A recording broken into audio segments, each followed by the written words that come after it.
The valley floor had not seen rain in 7 years. Elias knelt in the center of the expanse, his knees pressing into ground, so dry it cracked under his weight like brittle glass. Silence hung over the valley, heavy and absolute. The village houses stood as hollow shells, roofs collapsed, windows staring out like sightless eyes. Nothing moved. Not a bird, not a blade of grass. Elias opened his hand. Resting in his palm was a single withered seed. It was gray, shriveled, and light as a speck of ash.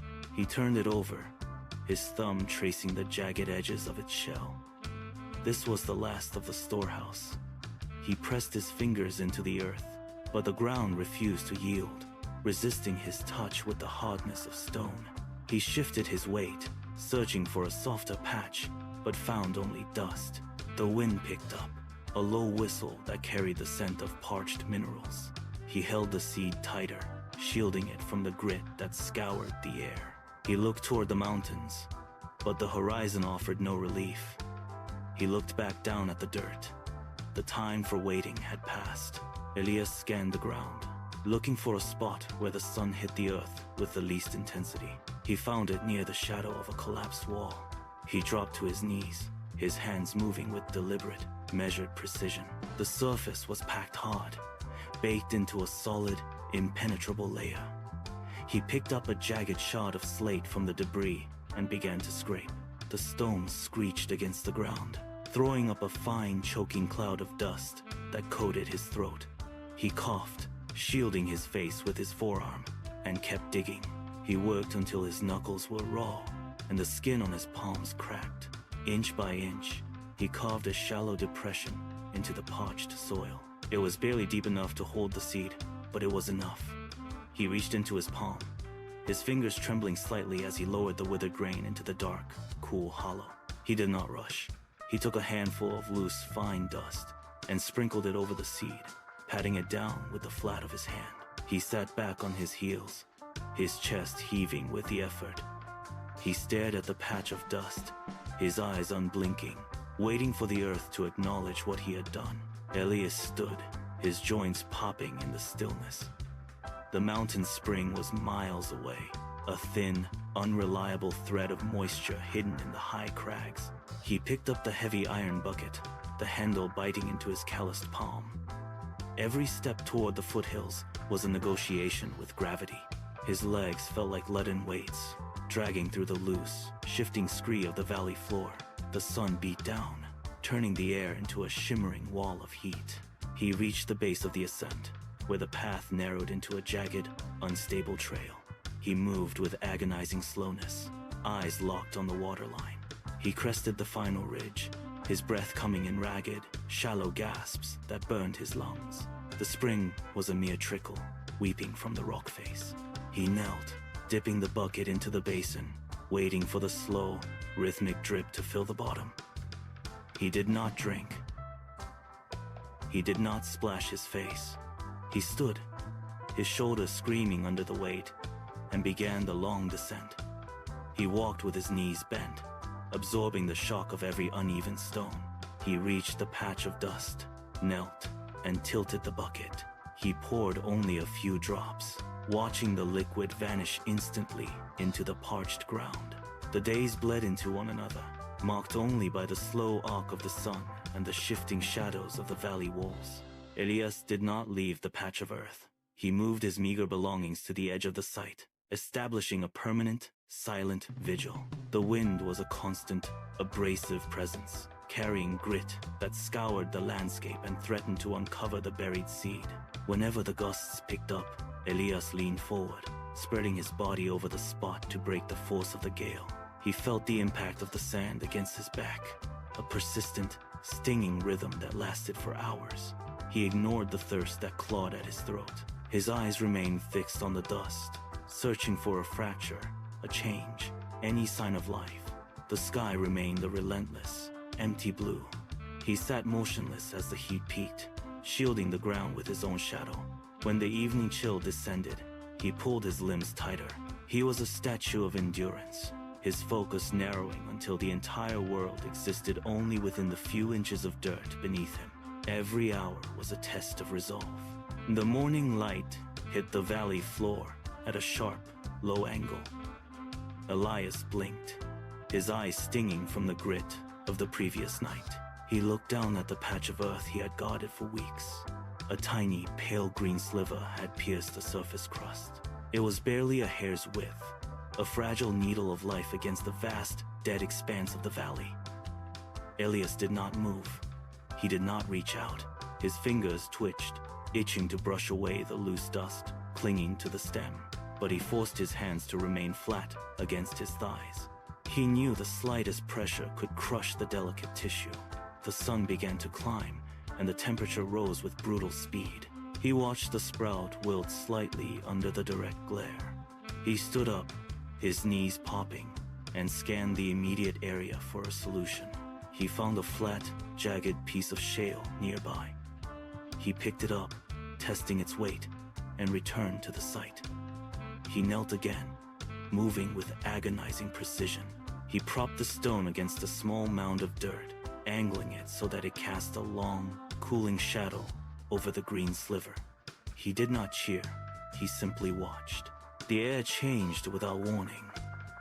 The heat vanished, replaced by a sudden, biting chill that swept down from the mountain peaks.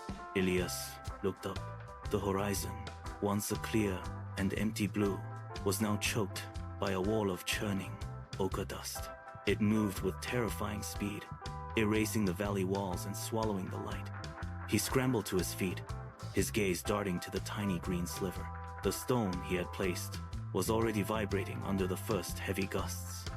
He knew the shale would be tossed aside like a leaf, leaving the sprout exposed to the scouring grit. There was no time to build a wall or dig a deeper trench. He dropped to his knees, positioning himself directly over the small patch of earth. He curled his torso inward, pulling his knees toward his chest to create a protective dome. The wind hit him like a physical blow, a roar that drowned out all other sound. Sand began to lash against his back, stinging like 1,000 needles. He tightened his muscles, bracing his spine against the onslaught. He was the only thing standing between the sprout and the destruction of the valley. The roar faded into a low, hollow whistle, then stopped entirely. The silence that followed was heavy and absolute. Elias remained curled for a long moment, his lungs burning from the dust he had inhaled. He shifted, and the sound of grit sliding off his back was like dry rain. He pushed himself upright, his muscles screaming in protest. Every movement sent a fresh wave of stinging pain across his shoulders and back. He stood on shaky legs, his breath coming in ragged gasps. He scanned the ground. The area around him was unrecognizable, buried under a thick, shifting blanket of fine gray sand. He knelt back down, his hands trembling as he began to clear the debris. He moved with agonizing slowness, brushing the sand away. There, in the center of the cleared patch, the tiny green stem remained. It was bent at a sharp angle, leaning heavily toward the earth. Elias let out a long, shuddering breath. He simply watched it, as the stem slowly began to pull itself upright against the stillness. Elias turned away from the patch of earth, his legs heavy, moving with a stiff, mechanical gait. The trek to the mountain spring felt longer than ever. Every step was a negotiation with his own exhaustion, his joints locking and protesting the movement. He reached the spring and submerged the bucket. He lifted it, the weight pulling at his sore shoulders, and began the slow walk back, halfway across the valley floor, his vision blurred. He stumbled, his knee hitting the hard ground, and he braced himself against the bucket to keep from spilling a single drop. He stayed there for a moment, head bowed, until the dizziness subsided. He pushed himself up and finished the journey, his pace steadying. He reached the sprout and knelt, his movements careful and deliberate. He tilted the bucket, letting the water trickle out in a thin, controlled stream. The liquid vanished instantly into the parched, thirsty ground. He watched the soil darken, his eyes locked on the tiny, bent stem. A second leaf unfurled, delicate and vibrant against the gray dust. Elias sat back on his heels, his breath shallow, watching the new growth. Elias shifted his weight, settling into the dry earth. He did not leave. The valley floor cooled rapidly as the sun dipped below the jagged horizon, leaving the world in a deep, bruised purple. He pulled his knees to his chest, his eyes never leaving the two small leaves. The silence of the night was absolute, broken only by the occasional settling of stones or the faint, dry rustle of the wind against the parched ground. He watched the sprout. It remained still, a tiny, defiant speck of life in a landscape of dust. Hours bled into one another. The stars traced slow, cold arcs across the sky. And still, he remained, a silent sentinel in the dark. He felt the chill seep into his bones, but he did not move to seek warmth. His focus was singular, anchored entirely to the fragile green life before him. As the deepest part of the night passed, the horizon began to bleed a faint, pale gray. Elias watched the light creep across the valley floor, inch by inch, turning the gray dust into a field of soft, muted gold. He did not blink. He did not look away. The first sliver of the sun crested the mountain ridge, casting a long, sharp shadow behind the sprout. The light hit the leaves, illuminating the veins within them, turning the pale green into a brilliant, translucent emerald. The heat began to return to the valley, but the sprout stood firm. Elias exhaled, a long, slow breath that carried away the exhaustion. He remained there, fixed and steady,